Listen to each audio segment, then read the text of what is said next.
What's happening, everybody? Welcome back to the channel. Welcome back to a new video. And today, I'm gonna try not to keep you out here too long, because I know I killed y'all with that video last week, but hopefully it helped you guys out a little bit. So, let's talk about what the... Really, I never... Oh, I'm sorry. Did I break your concentration? Crap? Okay, thought it was a scratch on the car.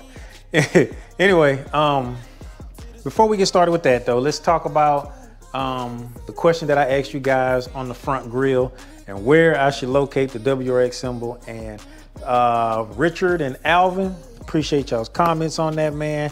And I agree with you too, that it should go on the right side, on the bottom right there. So I'm definitely going to be installing that right there. Appreciate y'all's help and y'all's input on that. Thank you. So now, after that, let's go ahead and get into my thoughts on adding 3 gallons of E85 to the tank. So,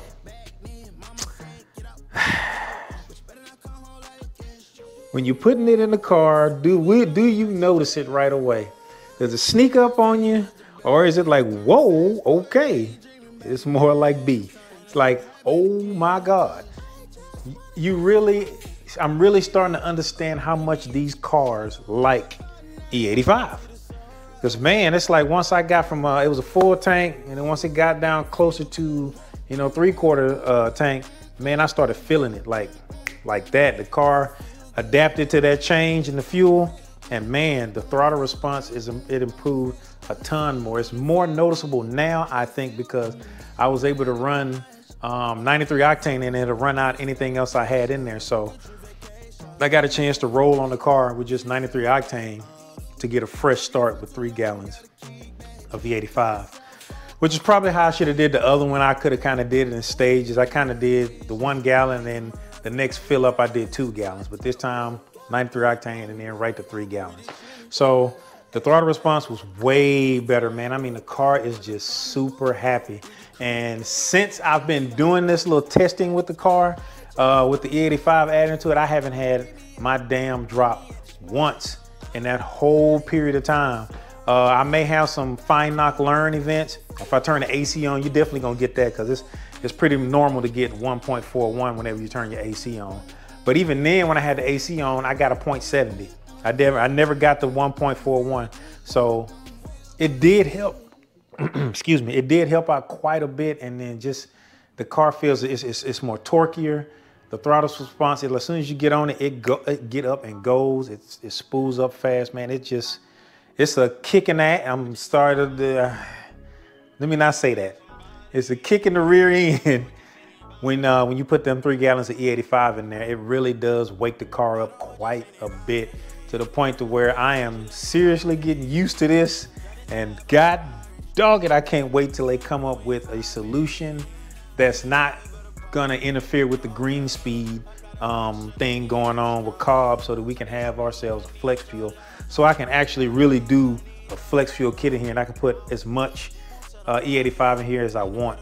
So I think probably going forward, what I may wind up doing is maybe every other oil change, because I'm telling you, man, I really like how the car feels, this 3 gallons in there.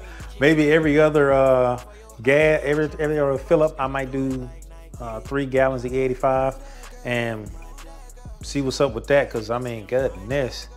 So that means I need to do it's whatever upgrades I can to support that, because you know E85 is a bit corrosive and stuff like that, and I don't want to be seeing any other weird issues happening with the car. So in my opinion, this is something that I really want to get into, this E85 thing, man, and try it out. But yeah, man, that's a plus, man. Do that. From a gas mileage standpoint, I don't know if it's even noticeable, but I mean, it does. It burns a little bit more.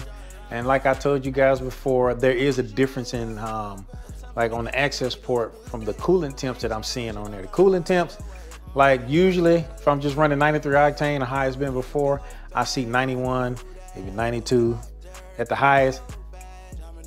Excuse me, it's like 92. I ride at 92.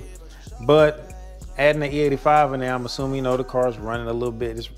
It should be a cooler running fuel, but then again, I'm not running that much of it. So it's like it's getting up to about 94. I've been seeing 94 when it's chilling, and then 96. So I roll at around 96. So there is a difference there. From a knock standpoint, minimal. And I haven't seen, my dam has not decreased at all since I've been doing this. I noticed still from the last time, still a little bit of a remnants of some E85 in there, but not much.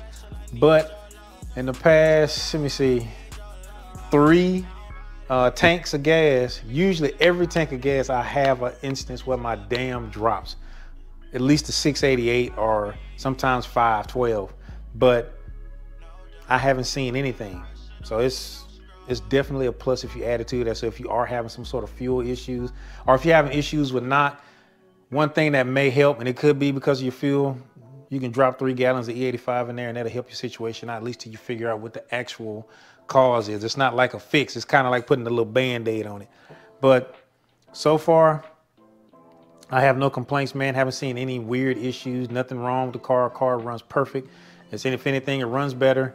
Throttle response is like improved. There is a boost in power. I can't tell you what that is because I ain't got no dyno to kind of see the difference between the two. But so far, it's been a plus, me running the E85 in the car. These cars like freaking Okay, love so it. now,